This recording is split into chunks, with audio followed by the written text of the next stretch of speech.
It's another alleged gameplay video. Virtua Racing on the Megadrive. I must have been absolutely bonkeroony years ago to have bought this on launch. Wasn't it the at the time it was one of the most expensive cartridges, well, one of the most expensive games. I think it was £70. I remember going into,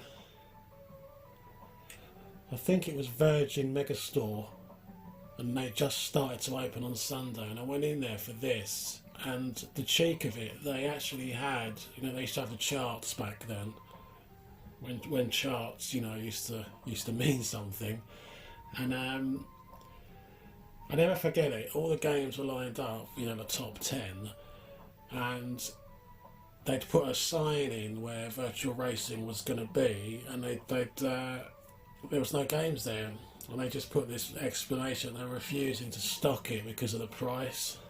Couldn't believe that. I mean, it's down to you as the, you know, you're the individual paying for it, but I imagine their markup, or their margin for a markup wasn't good enough. That's why they never handled it. So yeah, but bonkers though, 70 quid. What was it called? The SVP chip? Equivalent to the Super FX. Haven't played this in years, so don't expect anything spectacular.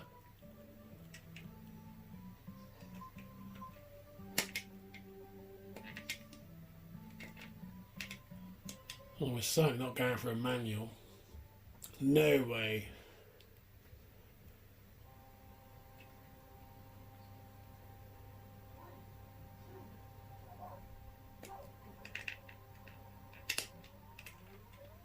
Oh God, I'm not going to be able to play this. Jesus.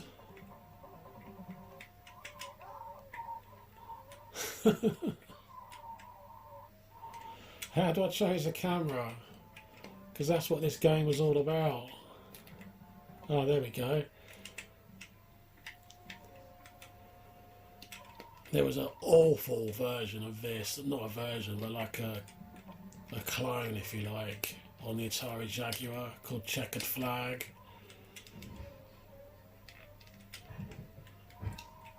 As the years have gone on, I bloody hate the Atari Jaguar. I can't stand it. I've still got mine. I'd have gotten rid of it, but I just not got around to it really. Yeah, this is also, this was also interesting because as an arcade game, it had been quite a few years and I dropped out of gaming entirely, and then I was in this, I found myself in a public house in West London somewhere with a friend of mine, and this was in the pub. It was only like a single player version, small version, and I was completely mesmerised by it. And that kind of sort of ignited my interest again in arcades and consoles, if you like. But it's got to be commended, hasn't it, for doing this on the Mega Drive.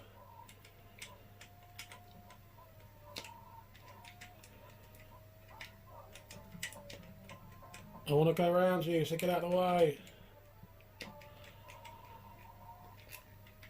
Wow, look at that view.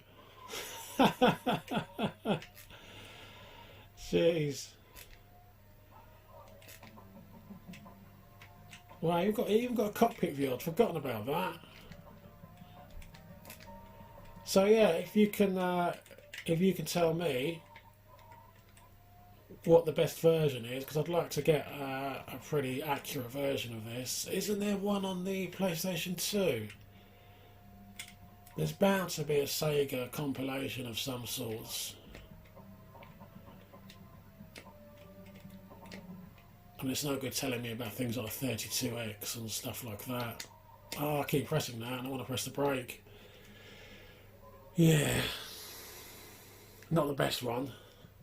Not the best run. This cartridge hardly, it actually barely goes into my Megadrive because I've built myself some shelves over the TV and it's alright dog's dinner at the moment. I've got to do a bit of cable management. But when I was making the shelves, I've made enough gap to allow for the Mega CD, and also, because I didn't think of it, I thought, well, the biggest cartridges are EA cartridges like Desert Strike, and that I thought when I just put that game in, I was like, oh my god, it's not going to fit. It's not going to fit. It does just go in though. It's a real beast of a cartridge, it really is.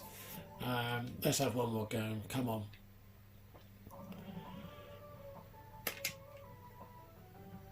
Come on.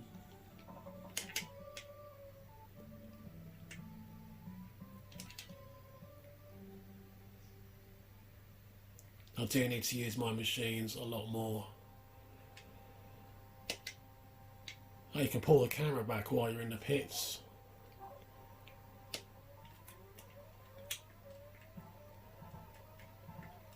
God, going back to these frame rates, they're almost ripping your eyeballs out sometimes. It takes a while to get used to it. Time bonus.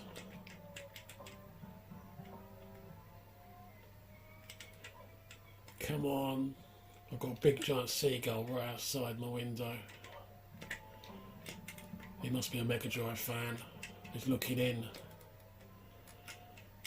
It's kind of weird because the game room looks over a shed roof, my shed, and we're all sort of on the same level as it. So if a seagull lands on the shed, they're kind of like eye level.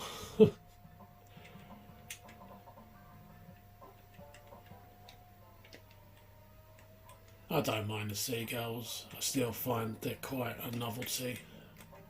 Being a Londoner, my missus hates them.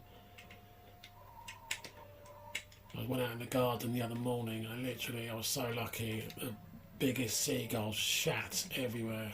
It literally went everywhere. And miraculously, it didn't hit me. It got no crap on me at all.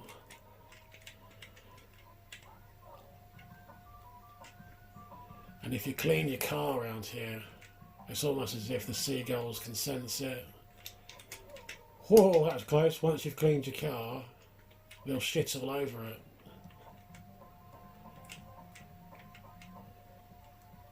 I'm in 8th place, yeah. I can't take my eyes off the track.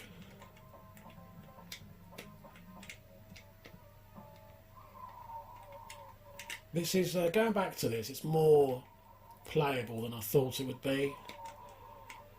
Does that make sense? And you can also pit in, I take it as well.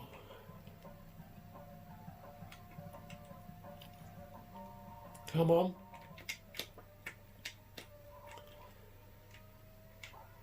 Time bonus.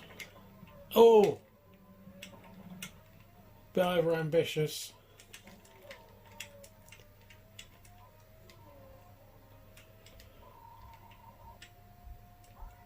Kind of got that look, hasn't it, this era, those single colour, single shaded polygons. There's that simplicity in it, you know.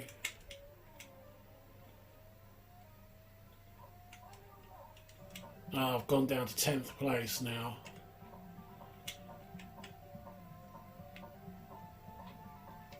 Well, I wasn't very good at this in the arcade. I quite like that, and I'm surprised that it's that playable after all this time. But it's all about putting yourself in the context, going back to these games, as far as I'm concerned. So yeah, virtual racing, VR. Were there any other SVP chip type games? I really don't know.